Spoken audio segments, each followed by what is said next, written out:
Most people believe poverty is about not having money, but that's not quite right. Poverty is about paying more for everything, not because poor people make bad choices, but because the entire economic structure charges them a premium for being poor. This is called the poverty tax, and it's invisible to anyone who's never paid it. Let's start with something simple: toilet paper. If you have money, you go to Costco. You buy a 48-roll pack for $28. That's 58 cents per roll. You store it in your garage. You don't think about toilet paper for 6 months. If you're poor, you don't have $28 to spend on toilet paper. You also don't have a car to get to Costco. And you definitely don't have a garage. So you walk to the corner store, you buy a single roll for $1.50. Same product, different price. Over a year, the rich person spends $56 on toilet paper. The poor person spends $216 for the exact same thing. Now multiply this across every product: groceries, cleaning supplies, diapers, soap. Poor people pay more because they can't afford to buy in bulk. This isn't a choice, it's a constraint. The system rewards people who already have money and punishes people who don't. But it gets worse. If you're poor, you can't afford expensive shoes, so you buy cheap shoes. $30 instead of $120. The cheap shoes last 6 months. The expensive shoes last 5 years.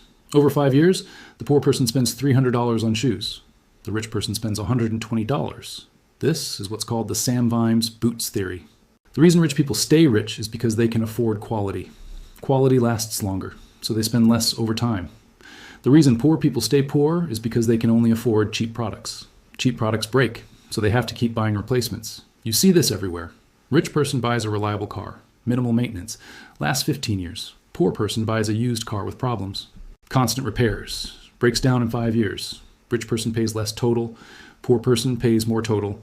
The system makes poverty expensive. Now let's talk about debt. If you're rich and you need money, you go to a bank. Your credit score is high. You have assets. The bank offers you a loan at 4% interest. If you're poor and you need money, the bank rejects you. Your credit score is low. You have no assets. You're considered high risk. So you go to a payday lender. They charge 400% annual interest. Let me repeat that: 400%. A rich person borrows $10,000 at 4%. Over 5 years, they pay $11,050 total. A poor person borrows $1,000 from a payday lender. 2 weeks later, they owe $1,150. They can't pay it, they roll it over. 6 months later, they've paid $2,000 to borrow $1,000. Same need, different options, completely different outcomes. The system charges poor people more for being poor. And this extends to everything. Car insurance, poor neighborhood, bad credit score. Your premium is higher, even if you're a good driver. Bank accounts, not enough money, you pay monthly fees, overdraft fees, ATM fees. The rich person with $10,000 in their account, no fees. In fact, they earn interest. The poor person with $200 in their account, they pay the bank for the privilege of storing their money. Think about that for a second. If you're poor, you pay to have a bank account. If you're rich, the bank pays you. The structure itself is regressive. And here's another example: credit cards. Rich person has excellent credit. They get a card with 0% APR for 18 months, 2% cash back on everything, no annual fee. Poor person has bad credit. They get a secured card with a $300 limit, 24% APR, $99 annual fee, and no rewards. The rich person uses their card, pays it off every month, earns $500 in cash back per year. The poor person uses their card for emergencies, can't pay it off, pays $400 in interest per year, plus the $99 fee. Same tool. Opposite outcomes. The structure rewards wealth and punishes poverty. But the poverty tax isn't just financial, it's also time. If you're poor, you probably don't have a car, so you take the bus. The bus takes 90 minutes to get to work. A car takes 20 minutes. That's 140 extra minutes per day, almost 600 hours per year. 600 hours you could spend with your kids, or learning a skill, or resting, but you spend it on a bus because you can't afford a car. Now, someone might say, just save up and buy a car. But here's the problem. When you're poor, you're in subtraction mode. Every dollar is spoken for. Rent, food, utilities, transportation. There's nothing left to save. And even if you save $50 a month, that's $600 a year. The rich person bought a car immediately. They saved 1,800 hours. They used those hours to earn more money or gain more skills. The gap widens. And this applies to everything. Rich person gets sick. They go to the doctor immediately. Problem solved in one visit. Poor person gets sick. They can't afford the copay. They wait. It gets worse. They end up in the emergency room. Now it costs 10 times more. Rich person's washing machine breaks. They call a repair person. Fixed in a day. Poor person's washing machine breaks. They can't afford the repair. They go to the laundromat for 6 months, paying $15 per week. That's $360 over 6 months. A new washing machine costs $400, but they couldn't afford the $400 up front. So they ended up spending $306 on laundromats and still don't have a washing machine. Poverty is expensive. Time poverty compounds financial poverty, and financial poverty creates time poverty. It's a loop. Let's talk about housing. If you're rich, you buy a house. You get a mortgage at 3.5% interest. Your monthly payment is $2,000. But here's what happens. Part of that payment goes toward the principal. You're building equity. After 30 years, you own a $500,000 asset. Plus, that mortgage interest is tax deductible. The government subsidizes your wealth building. If you're poor, you can't afford a down payment, so you rent. Your rent is also $2,000 per month, but none of it builds equity. After 30 years, you have nothing. You've paid $720,000 and own zero assets. The landlord used your rent to pay their mortgage. You built their wealth, not yours. And rent is not tax deductible, so you get no tax benefit, same monthly cost, completely different outcomes. The homeowner builds $500,000 in wealth. The renter builds zero. But wait, it gets worse. The homeowner's mortgage payment stays relatively fixed. $2,000 in year 1, $2,000 in year 30. The renter's payment increases every year. Rent goes up with inflation. Year 1 is $2,000. Year 10 is $2,600. Year 20 is $3,400. The homeowner's payment gets easier over time as their income increases. The renter's payment gets harder over time as rent outpaces wage growth. And when the homeowner retires, their housing cost drops to almost zero, just property taxes and maintenance.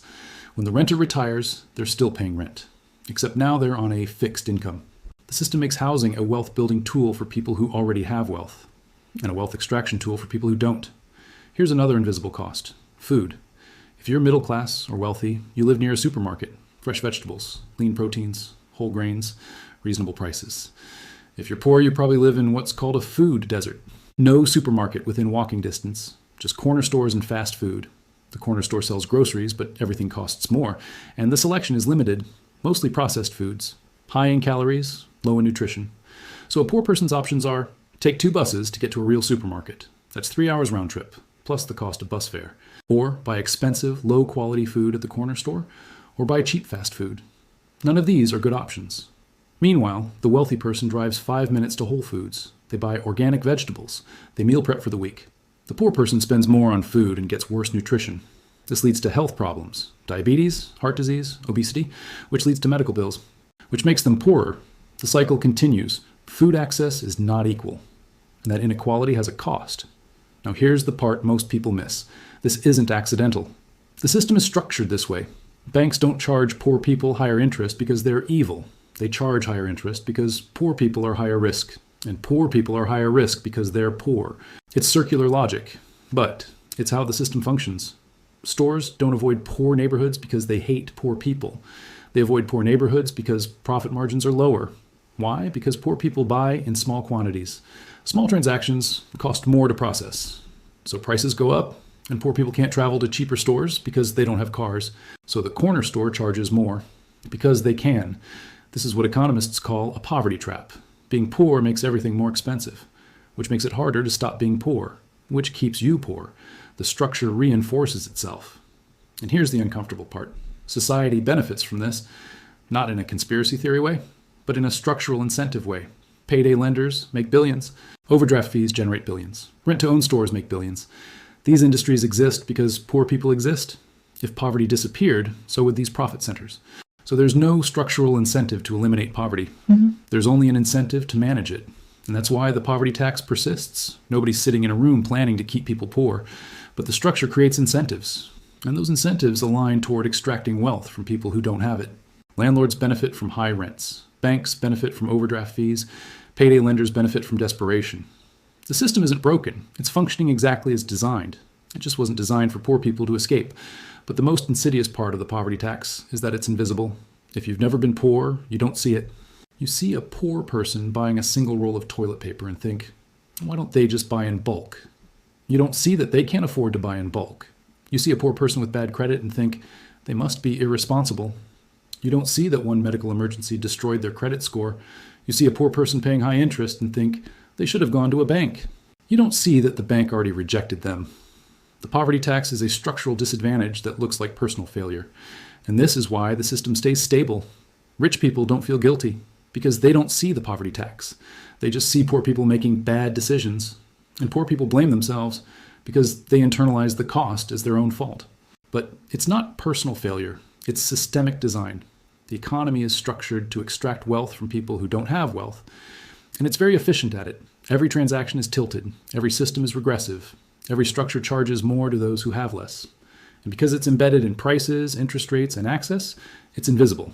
You can't protest an invisible tax. You can't opt out of it. You just pay it every day in 1,000 small ways. So what is the poverty tax? It's paying $1.50 for a single roll of toilet paper instead of 58 cents. It's paying 400% interest instead of 4%. It's spending 90 minutes on a bus instead of 20 minutes in a car. It's replacing cheap shoes every 6 months instead of buying quality ones. It's getting charged monthly fees for having a bank account. It's paying more for car insurance because you live in a poor zip code. It's renting for 30 years and building zero equity while your landlord builds wealth. It's living in a food desert and paying more for worse nutrition.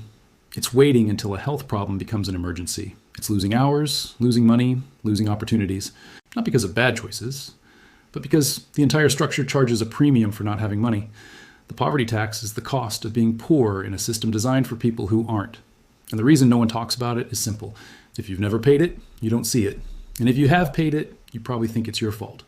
But it's not personal, it's structural. The system doesn't fail poor people. It functions exactly as designed. It extracts, it compounds, it perpetuates. And it does all of this quietly, invisibly, efficiently. That's why it persists. Not because anyone planned it this way, but because changing it would require dismantling the structures that benefit from it. And those structures are very, very stable.